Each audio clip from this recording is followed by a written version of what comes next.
Sup, you beautiful bastards. Hope you had a fantastic Monday. Welcome back to the Philip DeFranco Show, and let's just jump into it. And the first thing I want to talk about today is our BAMF of the day. Actually, our BAMFs of the day, multiple. Also, quick note, there's a lot of controversy, some misinformation, a lot of craziness around the story, but let's focus on the good part first. At the heart of it is this young kid, Keaton Jones, and all around it are all the people openly supporting him. And you might have already seen this video over the weekend. It blew up on Twitter like very few things I've seen before. Everything Tennessee tweeted out this video of Keaton talking about dealing with bullying. Just out of curiosity, why do they bully? What's the point of it? Why do you find joy in taking innocent people and finding a way to be mean to them? It's not okay. What do they say to you? They make fun of my nose. They call me ugly. They say I have no friends. What'd they do to you at lunch? Pour milk on me and put a hand down my clothes. Threw bread at me. Is it just you? Yep. Or is it other kids too that feel that way? Say it's other kids too. How's that make you feel? I don't like that they do it to me, and I for sure don't like that they do it to other people, because it's not okay. People that are different don't need to be criticized about it, because it's not their fault. But if you are made fun of, just don't let it bother you. Just stay strong, I guess. It's hard. But it'll probably get better one day. That is so heartbreaking. It's the kind of heartbreaking that messes with your breathing as you're trying to talk. But on top of it being heartbreaking, it is also inspiring. As Keaton's going through this horrible experience, he wants to let people know, one, it's not right, but two, people that are experiencing this, that they're not alone. But then it goes right back to heartbreaking, because you see him, hear him say it gets better, but then you can tell that he has those doubts. But that said, the reaction to this video was swift and it was loud. Everyday people and celebrities sending massive amounts of love to Keaton. You had Chris Evans inviting him to a premiere, Haley Steinfeld asking if he wanted to come to the Pitch Perfect 3 premiere as her date, several other experiences, but mainly just massive amounts of support. And so much has already been said about this, and Keaton will most likely not see this, but for anyone going through something like this, or anyone who will ever go through something like this, please be aware and fully know something that it appears that Keaton also knows. This is about the bullies, not you. The problem is with those pieces of garbage, not you. And the really unfortunate reality a majority of the time is those bullies probably have been or are being bullied in a different way. Sometimes it's a parent, sometimes it's a sibling, sometimes it's just one of the other kids, but it happened in the past. And so if there is something that we can learn from this moment in time other than just retweeting, if you're being bullied, try to reach out to people that can help. If you see someone being bullied, let them know they are not alone and try to help them. And most importantly, because I am a true believer that it all starts from home, if you think that you have an asshole kid, please sit down and talk to your asshole kid, because a majority of the time, everyone else has to deal with that kid. Do not be a passenger when it comes to the growth and development of your child. And a big part of this is, while this video went viral and you have all these celebrities reaching out and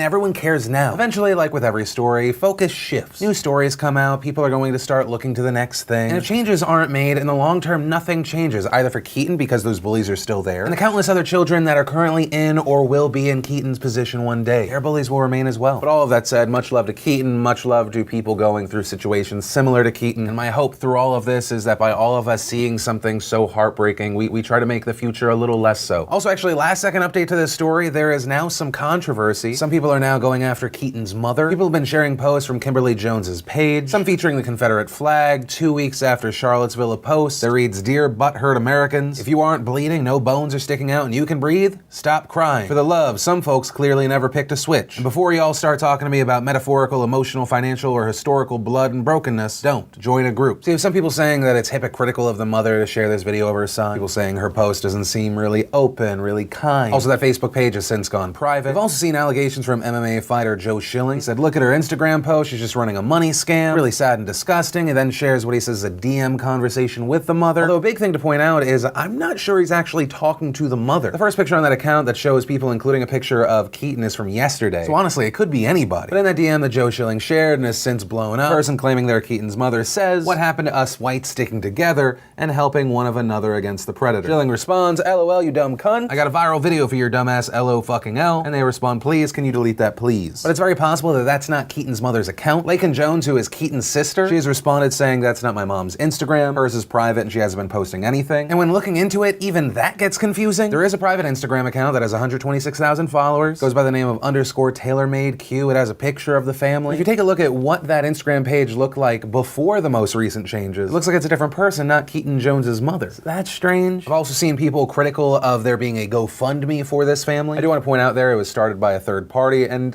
also I kind of don't know why people would donate to the GoFundMe. I mean, to the people offering cool experiences for Keaton, I think that's great. But to the people donating money, I mean, there are anti-bully organizations. I'll link to some in the description down below. There have also been people claiming that Keaton said the N-word and that's why he got bullied, although I've seen no confirmation whatsoever that that happened. The closest thing to proof I've seen are people then sharing photos of him next to a Confederate flag. And so now you have people wondering if they're gonna be celebs that pull back now, if they should reconsider having sympathy. And my response to that is, this isn't about the mother to me. Is she a hypocrite? Is she not a hypocrite? That to me doesn't affect Keaton. And just in general, I'm of the mindset of the sins of a parent shouldn't be the sins of the child. And I probably think that because I'm so unlike my parents. I love them because they're my blood, but that was very much on purpose. And if anything, I hope that this can be an educational experience. Probably wouldn't hurt all of us to be a little more open, a little more civil with one another. But from that, I want to share some stuff I love today. And today in Awesome, brought to you by Postmates. Postmates, of course, fantastic delivery on demand app. You want something, you open the app, you select something from a store or restaurant, they deliver it to your house, your business, your wherever. You can order drinks on the app. I ordered horchata, which I had never had before. It is amazing. It's fantastic. Sometimes you use the app to save some time. Sometimes it's just you want to be responsible, you want to be safe. Have someone bring the drinks to you. Oh, and best of all, if you want to try it out, go to postofranco.com or just click the link in the description down below. Download the app, be sure you use promo code PhillyD and you will get $100 in free delivery credit. And the first bit of awesome is we got a brand new trailer for Ready Player One. I loved it just because the trailer seemed to be slow enough that it actually seems to show the character when he's in the Oasis. And I think about right now, I'm 90% just so excited, and the other 10% is just saying, please don't suck, please don't suck, please don't suck. We'll have to wait till March 30th to know if it will or not. Then, fans of Jessica Jones rejoice, we got a trailer for season 2. It comes back on March 8th, so prepare yourself. Then we got a badass trailer for Spider-Man Into the Spider-Verse. It's an animated Spider-Man movie. It is sexy looking, but don't get too excited. It's coming out Christmas next year, so you're gonna kind of have to wait. Then, thanks to Wired, we got The Last Jedi cast answering the web's most searched questions. We also had those beautiful bastards over at Life Noggin asking the question, what if you didn't have bones? Also wanted to share an episode of Hot Ones that has now become one of my favorites. Logic came on, it was fantastic. Then, a bit of awesome, I promised I'd mention when the day finally came, and of course I always like to mention this before talking about it. I'm an advisor and investor in props, which I talked about several videos ago. I let you know that because if this does well, I benefit from that, and you should know that so that it's not weird. But I'm mentioning it today because the props token sale has finally begun. It's up on CoinList and Republic Crypto, so I'm just letting you know I'm not advising you on what to do. I personally genuinely think it's cool. So yeah, there was that. And if you want to see the full versions of everything I just shared, the secret link of the day, anything at all, links as always are in the description down below. And then let's talk about an infuriating update to a story we covered in January. You may remember, and I'm going to take my time with this so you remember their faces. Back in January, Brittany Covington, Jordan Hill, Tesfaye Cooper, and Tanisha Covington were arrested for brutally kidnapping and torturing a man on Facebook Live. Back in January, the victim had disappeared. The family said that they would receive text messages from his phone claiming he was being held hostage. And the next thing they knew, there was a Facebook Live video that showed the 4 black teens cutting an 18-year-old white victim's scalp with a knife, forcing him to drink toilet water, punching, kicking him, laughing at him as he was bound and gagged in an apartment in Chicago. Also, before anyone says, why'd you have to mention race? It appears that race was a huge part of this attack. During the video where all of this is happening, the suspects are heard saying, fuck white people, fuck Trump. Fuck Donald Trump, nigga, fuck white people. Also, the victim of this horrible attack had mental health issues, including schizophrenia. He was reportedly able to eventually get away because his attackers left him alone for a little bit. This because they went to confront neighbors who had complained about the noise. The 4 suspects raided the neighbor's apartment, they stole their property, but while all that was happening, the victim fled. He was found by officers and treated at a hospital for cuts to his head, face, body. He also had a stab wound in his left arm. The 4 teens in the video ended up getting arrested, charged with aggravated kidnapping, a hate crime, aggravated unlawful restraint, and aggravated battery with a deadly weapon. Additionally, 3 of the 4 were also charged with residential burglary, and 1 was charged with possession of a stolen stolen vehicle. Also, since we're coming back to this story, I want to once again mention Chicago Police Commander Kevin Duffin. While this gruesome video drew condemnation from many, including then President Obama, you may remember Chicago Police Commander Kevin Duffin said, quote, "Although they are adults, they're 18. Kids make stupid decisions. I shouldn't call them kids. They're legally adults. But they're young adults and they make stupid decisions." To Duffin and anyone who has this argument in a situation like this, regardless of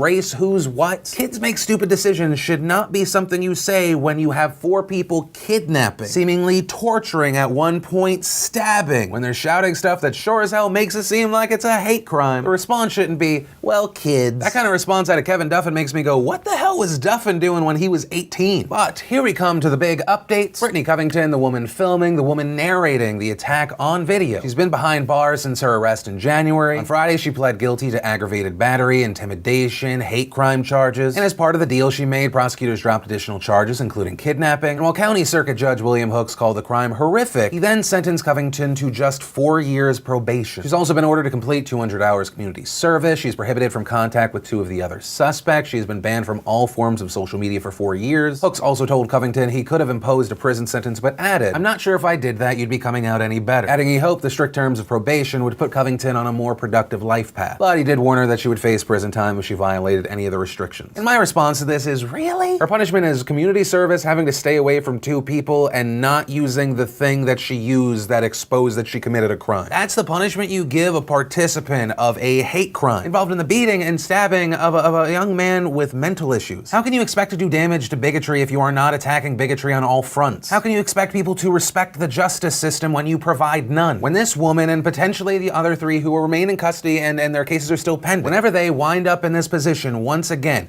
if we're lucky enough that they get caught, please Judge Hooks know to an extent that blood, that pain, that crime, a little of that is on your hands. You have failed the people you were supposed to protect. But that said, of course, this is the Philip DeFranco show. I give you the situation, I definitely give you my opinion, and then I want to hear from you. Whether you agree, you disagree, I'd love to know your thoughts in those comments down below. And then let's talk about the explosion and chaos we saw out of New York today. Early this morning, we learned police were called to report an explosion around 7:20 in the morning there. The explosion taking place in an underground walkway at the Port Authority subway station. And the suspect was headed eastbound when the bomb went off during what would have been peak morning commute hours. As far as the explosion itself, it was captured on transit system video. The area quickly became chaotic. Panicked commuters started scrambling to evacuate the area. Responders found the suspect responsible. He was later identified. But the good news, if we can even really use that phrase in this incident, is that the damage was minimal. There were 4 reported injuries, including the bomber. None of them were said to be life-threatening. The suspect reportedly had burns. He had lacerations on his hands, his abdomen. The 3 victims were taken to the hospital. They're being treated for headaches, ringing in the ears. And soon after this, Police Commissioner James O'Neill gave out more details on this incident. Preliminary investigation at the scene indicates this male was wearing an improvised,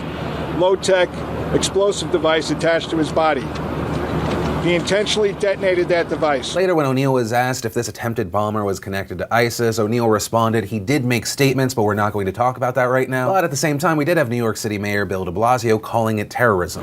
Let's be clear, as New Yorkers, our lives revolve around the subways.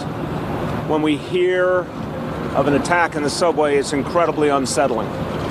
And let's be also clear, this was an attempted terrorist attack. Now, as far as the attempted bomber himself, and I'll just make this quick note for anyone that is new to my videos, when a mass killer or someone that attempted a mass killing does something, we don't show the names, we don't show the faces. We can still talk about their background because we can get answers and solutions from all the information. But as far as accidentally promoting these pieces of garbage, I won't do that on my show. Also keep in mind, we're early into this story. This is an ever-developing situation. But what we are seeing is that this bomber is reportedly from Bangladesh. He's been in the country for 7 years. Authorities saying he entered the United States on an F4 visa, which is a family-based visa. He reportedly lived in Brooklyn. According to a New York law enforcement official, the suspect told police he made the device at his workplace. As far as motive, there have been multiple reports, so I'd feel more comfortable waiting for an official announcement. And as of recording this video, that's where we are. Now what happens next? Hopefully we get more information. Most likely we're going to see Trump sound off on immigration, especially because the attacker was here on an F4 visa. That's where I'm going to end this one. And I do want to ask you, whether it be this last story or the first one, anything that stood out to you in between, what are your thoughts? I'd love to know, and it's what makes doing this show for me so interesting. And that's where I'm going to end today's show. And remember, if you liked this video, you like what I try and do on this channel, you want to support this independent media, go to DeFrancoElite.com, sign up, become a member. Early videos, some exclusive videos, exclusive live streams like the one we're going to have tomorrow, exclusive posters, exclusive mugs, all the good stuff. Also, if you missed the last Philip DeFranco show, you want to catch up, click or tap right there to watch that. Or if you want to watch the newest behind the scenes vlog, click or tap right there to watch that. But that's it, of course. As always, my name's Philip DeFranco. You've just been filled in. I love yo faces, and I'll see you tomorrow.